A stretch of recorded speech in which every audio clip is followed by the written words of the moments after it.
Hello, everybody, and welcome to Fumble Fever. It has been a long time away. Again. For us, we do apologize for that, but we thought we'd make up for it by having a game to play today that Dylan has created. Lord help us all. um, I believe I know what the point of this game is going to be already. I think I know what you're trying to prove to me, but we'll see how that goes. I take it you've got some numbers of some different running backs, and I'm going to be guessing. Yes. I'm going to be guessing who those running backs are, Yep. and from what I hear from you is that some of these numbers might be somewhat surprising. Yes. All right. Well, I'm going to let you take it away. Okay. This is rushing touchdowns, and I gave you the names of before. That helps. And okay, the first one is 20 rushing touchdowns, 17, 16, 16, and 15. Okay. First of all, I know 20 for a fact. I know that's Najee Harris from Alabama. Correct. Second of all, I'm looking at this list right now, and I'm surprising myself because now I wish you wouldn't have given me this list because these are the four guys that I was going to guess. Oh, really? Yes. Oh, okay. But I didn't know the order, and I'm gonna guess the order. They're mixed up, so. Yeah. I figured that. Well, Najee Harris is down here. So was it 17 and then two 16s? Yep. And Okay. then 15. And then 15. I think the 17. I'm gonna go with Buffalo's Jarrett Patterson.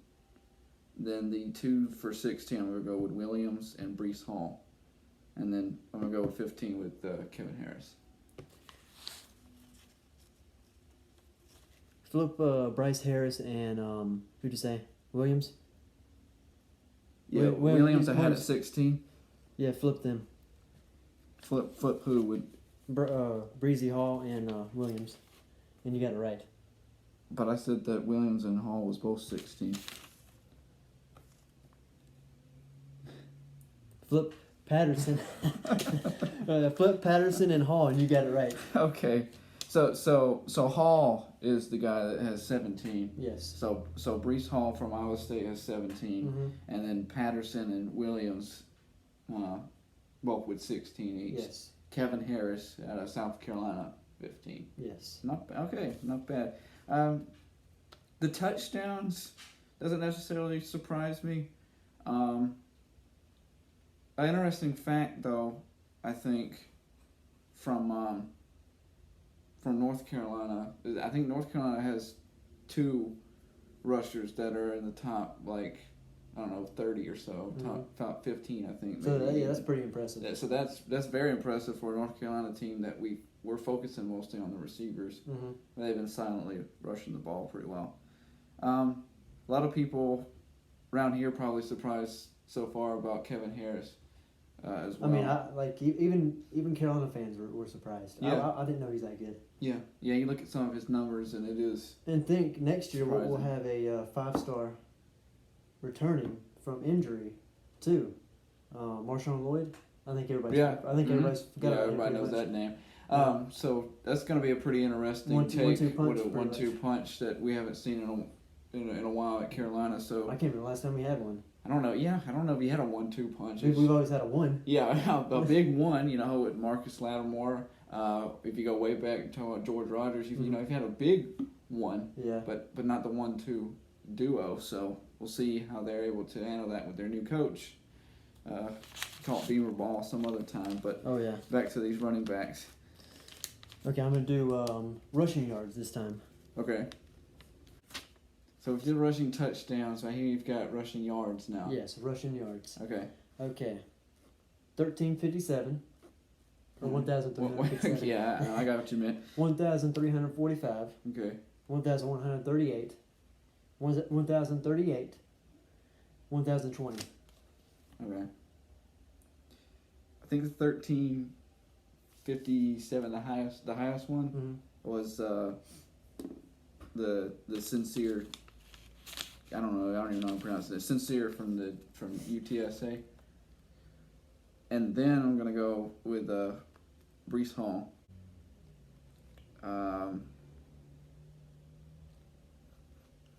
You know what?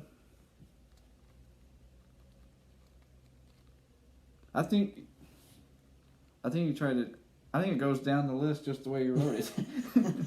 I think you tried to trick me. Like I think I know you, so I'm gonna go Sincere, Brees Hall, Kevin Harris, Najee Harris, and then Herbert from Virginia Tech.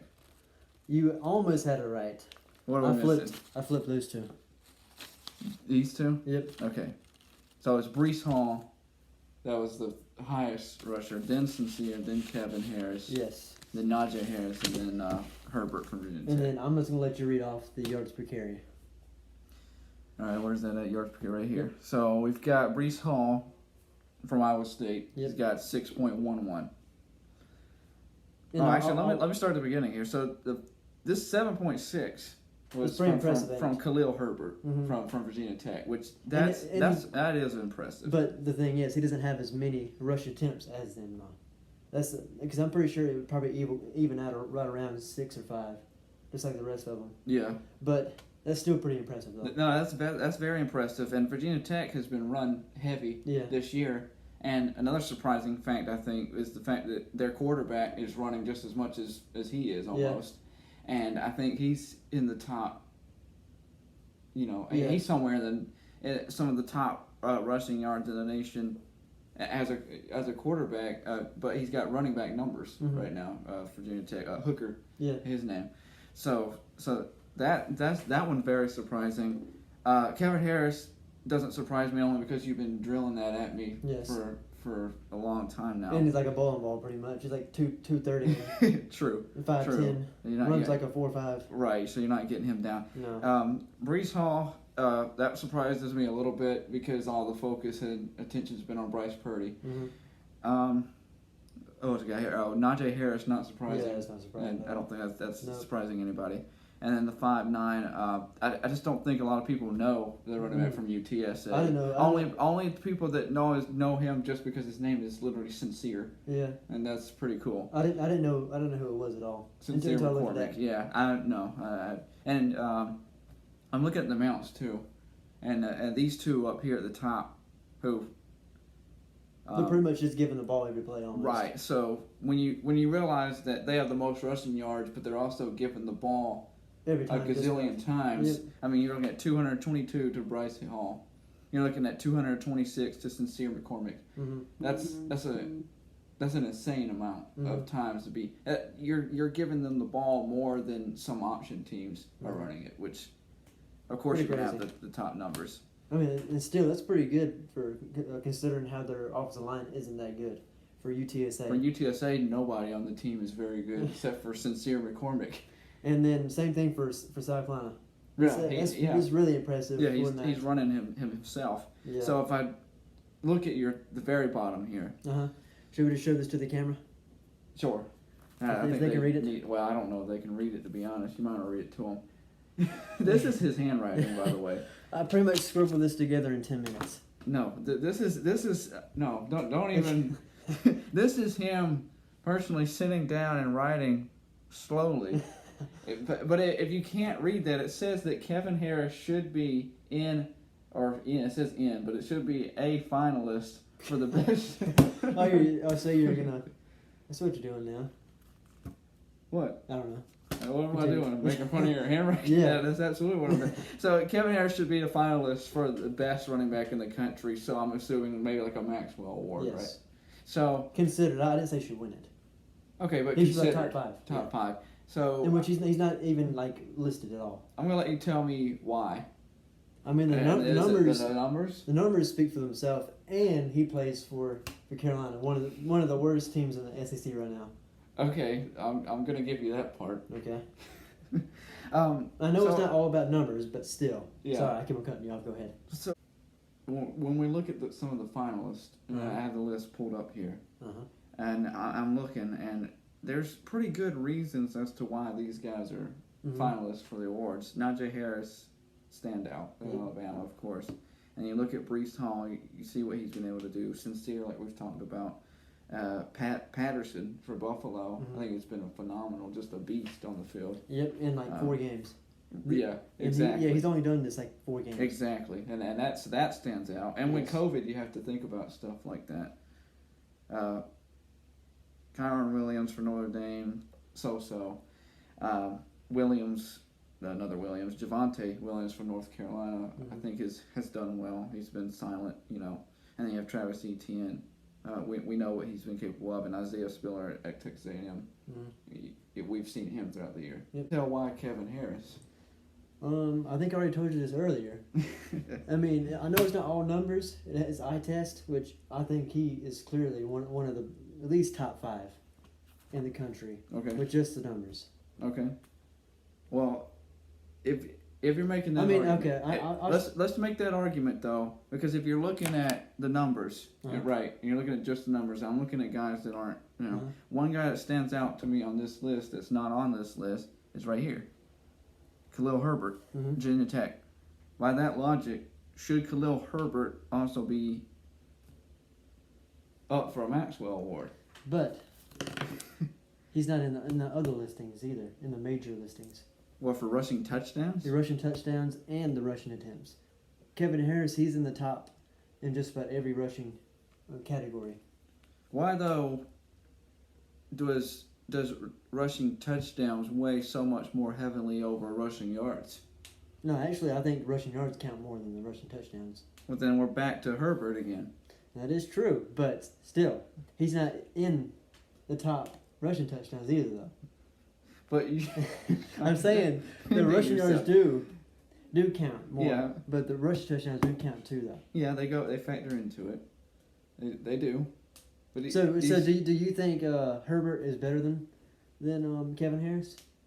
Well, if it comes between Herbert and Kevin Harris, if that's the only two that we're looking at, I think that Kevin Harris has probably done better than Herbert. Okay. But I'm saying by your logic, Herbert should be. I can see your point. Up by this, Yeah, I can see your point, but still. Because if you were looking at just numbers, then there's absolutely no way on this earth that Travis Etienne would be on this list. That's true. If you're looking at just numbers, but when you're looking at just numbers, you look at the Russians.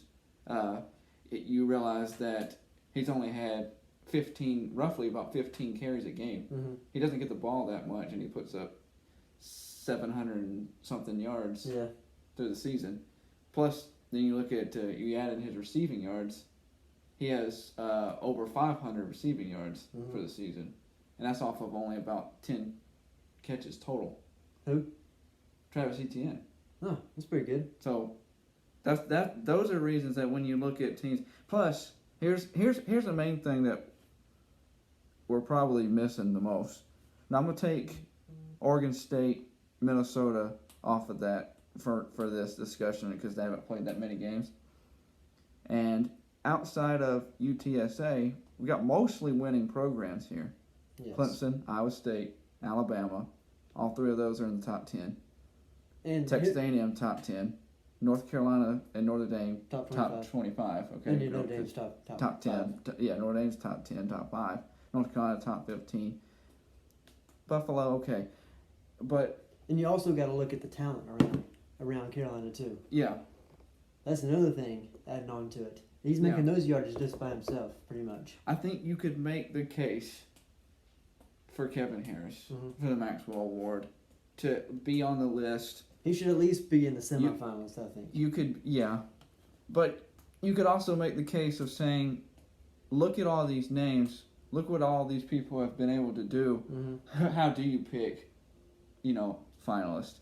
You basically, honestly, when you look at the season overall, I mean, you can basically say that all these names are pointless because it's just going to go to Najee Harris anyways. I know, but I mean, if you look at it that way, you could also say that you might as well just give the Heisman Trophy to the best player, which is Trevor Lawrence. You can say it that way too, even though his numbers aren't as good as everybody else's. If you look at it that way. Well, that's kind of that's kind of how they do it sometimes, isn't it? I mean, we've seen that throughout years past. I've seen players who